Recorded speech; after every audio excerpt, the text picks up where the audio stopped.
जय श्री कृष्ण, जय श्री राधे। आज हम आपको सुनाने वाले हैं श्रीमद् भागवत के पहले अध्याय का महात्म।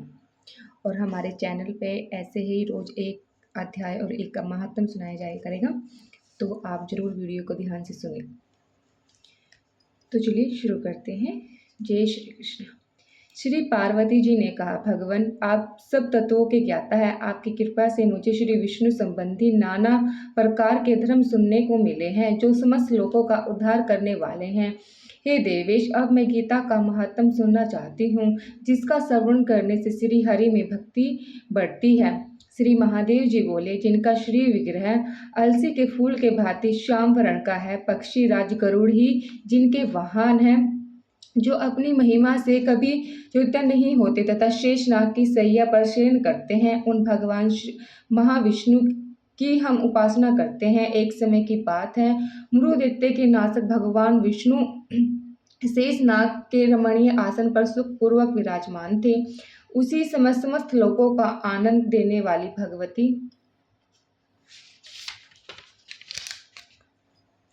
लक्ष्मी ने आदर पूर्वक प्रश्न किया। श्री लक्ष्मी जी ने पूछा, भगवान आप संपूर्ण जगत का पालन करते हुए भी अपने ऐश्वर्य के प्रति उदासीन होकर जो इस अक्षर सागर में नींद ले रहे हैं, इसका क्या कारण है? श्री भगवान बोले, सुमुखी, मैं नींद नहीं लेता हूँ, अपितु तत्व का अनुसरण करने वाली अंतर्दृष्टि के द्वारा अपने ही महेश्वर तेज का साक्षात कर रहा हूँ। देवी, यह वह तेज है जिसका योगी पुरुष कुसंग बुद्धि के द्वारा अपने अंतःकरण में दर्शन करते हैं तथा जिसे विमक्ष विद्वान वेदों का सारा वेदांत तत्व निश्चय करते हैं। वह महेश्वर तेज एक अजर प्रकाश स्वरूप आत्मा रूप रोग शोक से रहित अखंड आनंद का पुंज निपुंस निर्भय देते रहित है। इस जगत का जीवन उसके अधीन है, मैं उसी का अनुभव करता हूँ। देवश्री, यही कारण है कि मैं तुम्हें नींद लेता सा प्रतीत होता हूँ। श्री लक्ष्मी जी ने कहा, ऋषिकेश, आप ही योगी पुरुषों के ध्याय है, आपके अतिरिक्त कोई भी ध्यान करने योग्य तत्व नहीं है। यह जानकर मुझे बड़ा कौतूहल हो रहा है। इस चराचर जगत की सृष्टि और संहार करने वाले स्वयं आप ही है। आप सर्वसमर्थ है। इस प्रकार की स्थिति में होकर भी यदि आप उस परम तत्व से भिन्न है, तो मुझे उसका बोध कराइए। श्री भगवान बोले, प्रिय, आत्मा का स्वरूप द्वंद्व और अवैध पृथक भाव और अभाव से मुक्त तथा आदि और अनंत से रहित है। शुद्ध ज्ञान के प्रकाश से उपलब्ध होने वाला तथा परमानंद स्वरूप होने के कारण एकमात्र सुंदर है। वही मेरा ऐश्वर्य रूप है। आत्मा का एक तत्व ही सबके द्वारा जानने योग्य है। गीता शास्त्र में इसका प्रतिपादन हुआ है। अमित तेजस्वी भगवान विष्णु के ये वचन सुनकर लक्ष्मी देवी ने संग उपस्थित करते हुए कहा, भगवान, यदि आपका स्वरूप स्वयं परमानंदमय और मन वाणी को पहुंचाने के बाहर है, तो गीता कैसे उसका बोध कराती है? मेरे इस संदेह का आप निवारण कीजिए। श्री भगवान बोले, सुंदरी, सुनो, मैं गीता में अपनी स्थिति का वर्णन करता हूँ। क्रमशः 5 अध्याय को तुम 5 मुख जानो, 10 अध्याय को 10 भुजाएं समझो, और एक अध्याय को उदार और एक अध्याय को दोनों चरण कमल जानो। इस प्रकार यह 18 अध्यायों का ईश्वरी मूर्ति ही समझना चाहिए। यह ज्ञान मात्र से ही महान पातकों का नाश करने वाली है। जो उत्तम बुद्धि वाले पुरुष गीता के एक या आधे अध्याय अथवा एक आधे चौथाई श्लोक का भी प्रतिदिन अभ्यास करता है, वह सुशर्म के समान मुक्त हो जाता है। श्री लक्ष्मी जी ने पूछा, देव, सुशर्मा कौन था, किस जाति का था और किस कारण उसकी मुक्ति हुई? श्री भगवान बोले, प्रिय, सुशर्म न बड़ी खोटी बुद्धि का मनुष्य था, पापियों का तो वह शिरोमणि ही था। उसका जन्म वैदिक ज्ञान से शून्य एवं क्रूरता पूर्ण कर्म करने वाले ब्राह्मणों के कुल में हुआ था। वह ना तो ध्यान करता, ना जाप, ना होम करता था, ना अतिथियों का ही सत्कार करता था। वह लंपट होने के कारण सदा विषयों के सेवन में ही आसक्त रहता था। हल जोतता और पत्ते बेचकर जीवन चलाता था। उसे मंदिरा पीने का व्यसन था तथा वह मांस भी खाया करता था। इसी प्रकार उसने अपने जीवन काल का दीर्घ काल व्यतीत कर दिया। एक दिन मूढ़ बुद्धि सुशर्म पत्ते लेने के लिए किसी ऋषि की वाटिका में घूम रहा था। इसी बीच में काल रूपधारी काले सांप ने उसे डस लिया।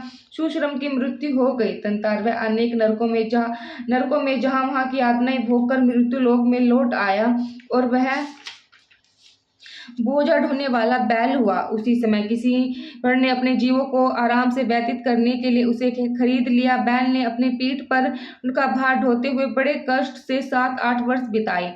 एक दिन ढूंढक किसी ऊंचे स्थान पर बहुत देर तक बड़ी तेजी के साथ उस बैल को घुमाए इसे वह थककर बड़े वेग से पृथ्वी पर गिर गया और मूर्छित हो गया।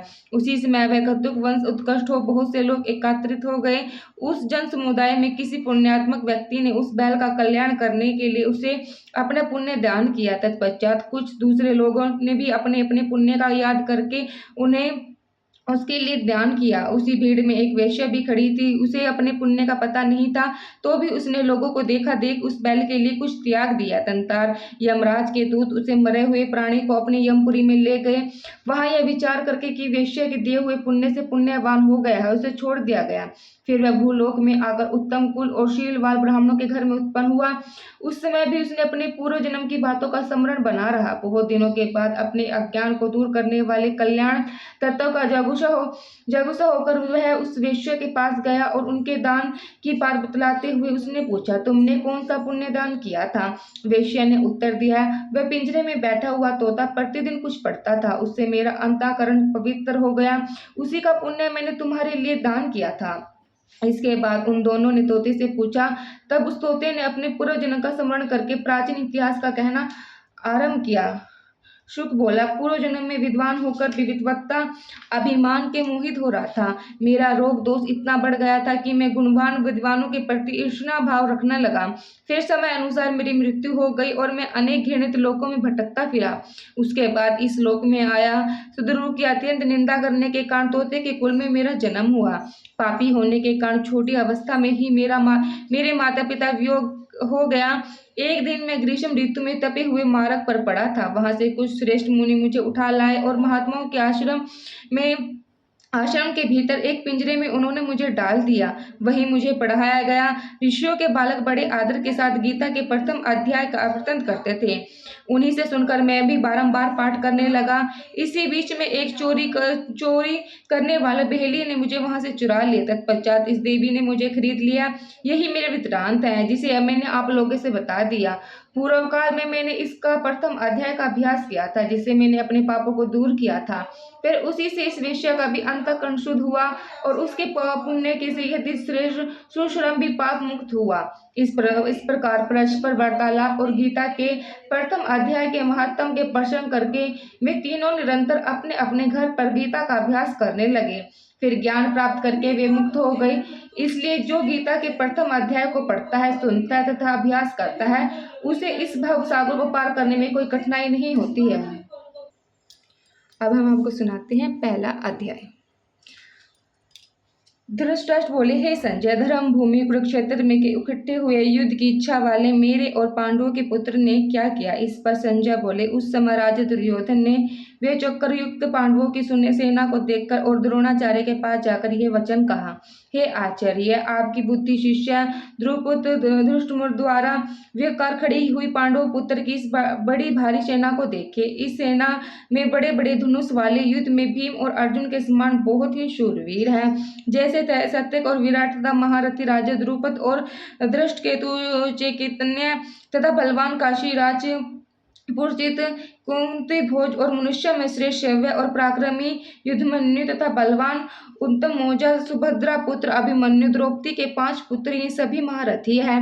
हे ब्रह्मश्रेष्ठ, हमारे पक्ष में जो जो प्रधान है उनको आप समझ लीजिए। आपके जानने के लिए मेरी सेना के जो सेनापति है उनको कहता हूँ। एक तो स्वयं आप और पितामह भीष्म तथा कर्ण और संग्राम विजय कृपाचार्य तथा वैसे ही अश्वत्थामा विकर्ण और सोमदत्त का पुत्र भूरिश्रव तथा और भी बहुत से सूरवीर अनेक प्रकार के शस्त्र अस्त्र युक्त मेरे लिए जीवन की आश को त्यागने वाले सब के सब युद्ध में चतुर है। भीष्म पितामह द्वारा रक्षित हमारा वह सेना इस सब प्रकार से अजेय है और भीम द्वारा रक्षित इन लोगों की यह सेना जीतने में सुगम है। इसलिए सब मोर्चों पर अपनी अपनी जगह स्थित रहते हुए आप लोग सब के सभी निसंदेह भीष्म पितामह के ही सब ओर से रक्षा करें। इस प्रकार द्रोणाचार्य कहते हुए दुर्योधन के वचनों को सुनकर कौरवों में वृद्ध बड़े प्रतापी पितामह भीष्म ने उसी दुर्योधन के हृदय में हर्ष उत्पन्न करते हुए उच्च स्वर से सिंह के नंद के समान गर्जना शंख बजाया। उसके उपरांत शंख और नगारे तथा ढोल मृदंग और नृशंग आदि बाजे एक साथ ही बजे। उनका वह शब्द बड़ा भयंकर हुआ। उसके अंतार सफेद घोड़ों से युक्त उत्तम रथ में बैठे हुए श्री कृष्ण महाराज और अर्जुन भी अलौकिक शंख बजाया। उनमें श्री कृष्ण महाराज ने पंचजन्य नामक शंख और अर्जुन ने देवदत्त नामक शंख बजाया। भयानक कर्म वाले भीमसेन ने पौंड्रक नामक महाशंख बजाया। कुंती पुत्र राजा युधिष्ठिर ने अनंत विजय नामक शंख और नकुल तथा सहदेव ने सुघोष और मणि पुष्प नामक वाले शंख बजाए। श्रेष्ठ धनुष वाले काशीराज और महारथी शिखंडी और धर्मधृष्ट तथा राजा विराट और अजय सत्यव्रत तथा राजा द्रुपद और द्रौपदी के पांचों पुत्र और बड़े भुजा वाले सुभद्रा पुत्र अभिमन्यु, इन सब ने हे राजन अलग अलग शंख बजाए और इस भयानक शब्द ने आकाश और पृथ्वी को शब्दमय करते हुए धृतराष्ट्र पुत्रों के हृदय को विदीर्ण कर दिया। हे राजन, उसी के उपरांत कपि ध्वज अर्जुन ने खड़े हुए धृतराष्ट्र पुत्रों को देखकर उसे शस्त्र चलाने की तैयारी के लिए समय धनुष उठाकर हर्षकेश श्री कृष्ण महाराज से यह वचन कहा, हे अद्वितीय, मेरे रथ को दोनों सेनाओं के बीच में खड़ा करिए। जब तक मैं इन स्थित हुए युद्ध की काम वालों की अच्छी प्रकार देख न लूं और इस युद्ध रूपी व्यापार में मुझे किन किन के साथ युद्ध करना योग्य है, दुर्बुद्धि दुर्योधन का युद्ध में कल्याण चाहने वाले जो ये राजा लोग इस सेना में आए हैं, उन युद्ध करने वालों को मैं देखूंगा। संजय बोले, हे धृतराष्ट्र, अर्जुन द्वारा इस प्रकार कहे हुए महाराज श्री कृष्णचंद्र ने दोनों सेनाओं के बीच में भीष्म और द्रोणाचार्य के सामने और संपूर्ण राजाओं के सामने उत्तम रथ को खड़ा करके ऐसा कहा कि हे पार्थ, इन इकट्ठे हुए कौरवों को देखो। उसके उपरांत पुत्र अर्जुन ने उन दोनों ही सेनाओं में स्थित हुए पिता के भाइयों को, पितामह आचार्य और भाइयों की पौत्रों तथा मित्रों ससुर तथा सहदेव को भी देखा। इस प्रकार उन्हें खड़े हुए संपूर्ण बंधुओं को देखकर वे अत्यंत करुणा से युक्त हुए। कुंती पुत्र अर्जुन शोक करते हुए यह बोले, हे कृष्ण, इस युद्ध की इच्छा वाले खड़े हुए सवदन जन समुदाय को देखकर मेरा अंग स्थिर हो जाता है और मुख भी सूखा जाता है और मेरे शरीर में कंप और रोमांच होता है तथा हाथ में गंडवा तथा धनुष गिरता और त्वचा भी बहुत जलती है तथा मेरा मन भ्रमित सा हो रहा है, इसलिए मैं खड़ा रहने को मैं भी समर्थ नहीं हूँ। हे केशव, लक्षणों का भी विपरीत दिखता है तथा युद्ध में अपने कुल को मारकर कल्याण भी नहीं दिखता। हे कृष्ण, मैं विजय नहीं चाहता और राज्य तथा सुखों को भी नहीं चाहता। हे गोविंद, हम राज्य से क्या प्रयोजन है अथवा भोगों से और जीवन से भी क्या प्रयोजन है, क्योंकि हम जिनके लिए राज्य भोग और सुख देख इच्छित है वे ही यह सब धन और जीवन की आशाओं को त्याग कर युद्ध में खड़े हैं, जो कि गुरुजन, ताऊ, चाचे, लड़के, वैसे ही दादा, मामा, ससुर, पोते, साले और भी संबंधी लोग हैं। इसलिए हे मधुसूदन, मुझे मरने पर भी अथवा 3 लोगों के राज्य के लिए भी मैं इन सबको मारना नहीं चाहता, फिर पृथ्वी के लिए तो कहना ही क्या है। हे जनार्दन, धृतराष्ट्र के पुत्रों को मारकर भी हमें क्या प्रसन्नता होगी, इन अतिथियों को मारकर तो हम पाप ही लगेगा। इससे हे माधव, अपने बांधव धृतराष्ट्र के पुत्रों को मारने के लिए हम योग्य नहीं हैं, क्योंकि अपने कुटुंब को मारकर हम कैसे सुखी रह सकते हैं। यद्यपि लोभ से भ्रष्टित हुए ये लोग कुल की नाश कीर्ति, दोषों तथा मित्रों के साथ विरोध करने में पाप को नहीं देखते हैं, परंतु हे जनार्दन, कुल के नाश करने से होते हुए दोषों को जानने वाले हम लोगों को इस पाप से हटाने के लिए क्यों नहीं विचार करना चाहिए, क्योंकि कुल के नाश होने से सनातन कुल धर्म नष्ट हो जाता है। धर्म के नाश होने से संपूर्ण कुल को पाप भी बहुत दबा लेता है तथा हे कृष्ण, पाप के अधिक बढ़ जाने से कुल की स्त्रियां दूषित हो जाती हैं। हे विष्णु, स्त्रियों के दूषित होने पर वर्णशंकरा उत्पन्न होती है और वर्णशंकरा कुल घातियों और कुल को नरक में ले जाने के लिए ही होता है। लोक और पिंडी और जल की क्रिया वाले इनके पितरलोक भी गिर जाते हैं और इन वर्ण शंकर के कारक दोष से कुल घातियों के सनातनी कुल धर्म और जाति धर्म नष्ट हो जाते हैं तथा हे जनार्दन, नष्ट हुए कुल धर्म वाले मनुष्यों का अनंत काल तक नरक में वास होता है, ऐसा हमने सुना है। वह शौक है कि हम लोग बुद्धिमान होकर भी महान पाप करने को तैयार हुए हैं, जो कि राज्य और सुख के लोभ से अपने कुल को मारने के लिए आघात हुए हैं। यदि मुझे शस्त्र रहित और न सम्मान करने वाले शस्त्रधारी धृतराष्ट्र के पुत्र रण में मरे तो वह मरना भी मेरे लिए अत्यंत कल्याणकारी होगा। संजय बोले, रणभूमि में शोक से उद्गत मन वाले अर्जुन इस प्रकार कहकर बाण सहित धनुष को त्याग कर रथ के पीछे भाग में बैठ गए। तो यह आज हमने आपको सुनाया श्रीमद् भागवत का पहला महात्म और पहला अध्याय। दूसरा अध्याय और दूसरा महात्म हम आपको अगली वीडियो में सुनाएंगे, तो वो भी जरूर सुनिएगा। और भी कमेंट बॉक्स में हरे कृष्ण हरे राधा राधा राधा जरूर लिखिएगा।